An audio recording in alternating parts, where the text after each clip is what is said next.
my God, we have to talk about the new Dragon Ball Daima episode. Did this episode absolutely cook, which is episode 12? And oh my gosh, listen, spoiler warning before we talk about what's going to be in the episode, but let's go ahead and get right into how Vegeta shocked the world.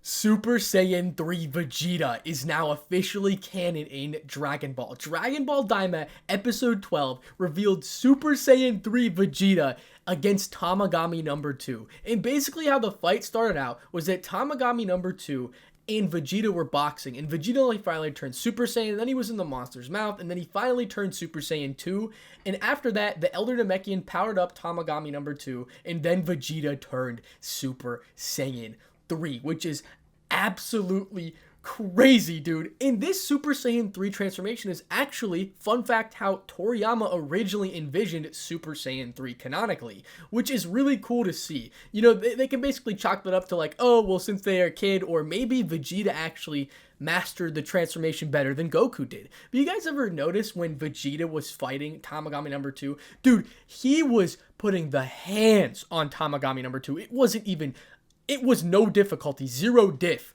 He barely used his hands. And you notice how the shocking resemblance when Vegeta was fighting Tamagami number 2? He looked just like someone we know, which is Vegito, the GOAT fusion. Vegito fights with his arms crossed, and he fights with his legs first, slapping everybody up with his feet, just like how Vegeta was doing in this episode, which is really cool to see. Maybe that's why Vegito always loses his fight. He takes after Vegeta. Okay, I'm sorry. I'm just kidding. The only difference between Vegeta and Vegito here was that Vegeta actually ended up winning this fight. All right, I'm done. I'm just kidding. I like Vegito better than Gogeta, but that's just my personal opinion. But you get the point. So now it's just really cool to see Super Saiyan 3 Vegeta canonized. After all the what ifs, after all the people who are doing hypotheticals, we finally got to see a canon Super Saiyan 3 Vegeta, which brings up a lot of questions. Like, why didn't he use it in Dragon Ball Super against Beerus? Like, you thought that if Vegeta was using his max power and he knew about Super Saiyan 3, why would he just use Enraged Super Saiyan 2 and not 3? Well, we have to chalk it up to, we didn't know Vegeta was going to get Super Saiyan 3 in Daima, but we got a new transformation in Daima, and it was for Vegeta of all people. I kind of wasn't expecting that, to be quite frank with you. But Vegeta ended up putting the hands on Tamagami number 2, ended up slapping him up quite easily. He split the ocean. That was a super cool scene. And I don't know if you guys remember from Dragon Ball Z when Goku and Trunks first met Future Trunks. Future Trunks tried to, like, you know, hit him with the sword, and he was dodging it with one finger. Well, that's what Vegeta was doing with Tamagami number 2. He broke his staff with 2 fingers, snapped it in half with 2 fingers, and was only using 1 finger to dodge his sword, and basically kicked his butt into the next world, because it wasn't even close as soon as Vegeta turned Super Saiyan 3. And you know another thing about Vegeta's Super Saiyan 3 that looks interesting is that it kind of looks like Gohan Beast hair. It kind of looks like Gohan Beast transformation. So did Vegeta kind of maybe possibly get a different variation of Super Saiyan 3? That could definitely be a possibility. But I thought that was super cool to talk about.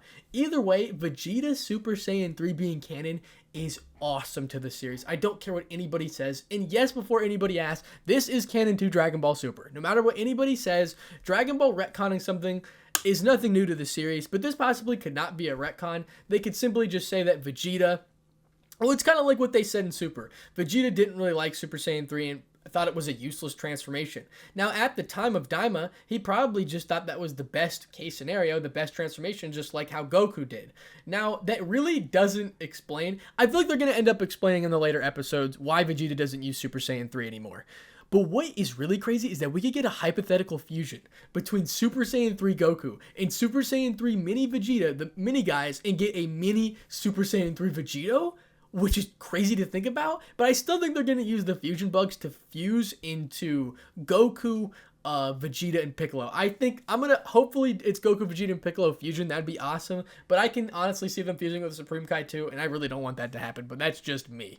Another interesting thing that happened in this episode was Tamagami number 1 versus Majin Buu. And Majin Buu is not a fraud. He absolutely slapped and basically no-diffed Tamagami number 1, which is quite interesting. So does that mean Majin Buu is already Super Saiyan 3 Goku and Vegeta level? Do you know how absurd that is? These people are stronger than Deborah, the Demon King. All of them. All of them are stronger than Deborah, the Demon King. And Majin Ku is pretty smart. He figured out that problem with all the numbers, and Arisu didn't see it. So it's almost like Majin Do and Majin Ku might have some secret language, or she just didn't hear, as we can see. But Majin Do, one in chocolate, and Majin Ku going to get it was a W meme. That was kind of funny. I liked that part of the episode. I thought that was funny. But Majin Do absolutely slapped Tamagami number 1. And now they have the 1-star Dragon Ball. So Vegeta and Goku and Gang and Piccolo and all of them and Supreme Kai, Bulma, etc. They have the 2 Dragon Balls. But then Arisu has the other Dragon Ball. And Glorio is still working for Arisu. So the real problem comes up, like, what's going to happen after that? Dragon Ball Daima is definitely, it's very good. I think it's good for the series. The lore that it's built up is absolutely amazing. Some people may disagree. Some people are hating on the series. I don't agree with that. I just like speculating about theories and things like that, etc. This is good for Dragon Ball. We needed more Dragon Ball lore and explanations, and that is what we got, and that's what we wanted. So when Dragon Ball Super Manga comes back, it's definitely going to have to tie in with Daima, and we all know it. So yeah, that's really good for sure. But anyway, so the main thing that I really wanted to discuss here was Super Saiyan 3 Vegeta being canon. And that is just absolutely crazy to the series.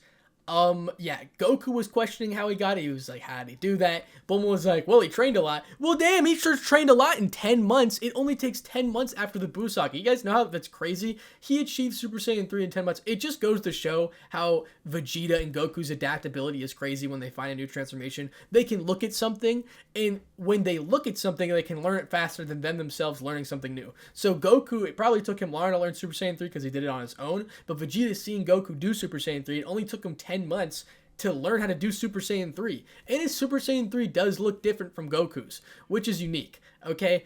And I have a speculation about that. I think his Super Saiyan 3 transformation is going to be a little bit different. I feel like they're going to explain it a little bit different in the series.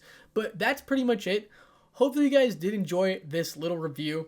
I just wanted to talk about what was going on here. Hopefully we get a mini Vegito. A mini Vegito would be crazy, or a mini Piccolo Goku and Vegeta fusion. But that's pretty much it going to be for the review. Thanks for tuning in. I talked about some things here and there. I didn't talk about the full episode in critique and analyzation, but I really wanted to get this video out as soon as possible. So thank you all for the support. Without further ado, Anpal Palski out.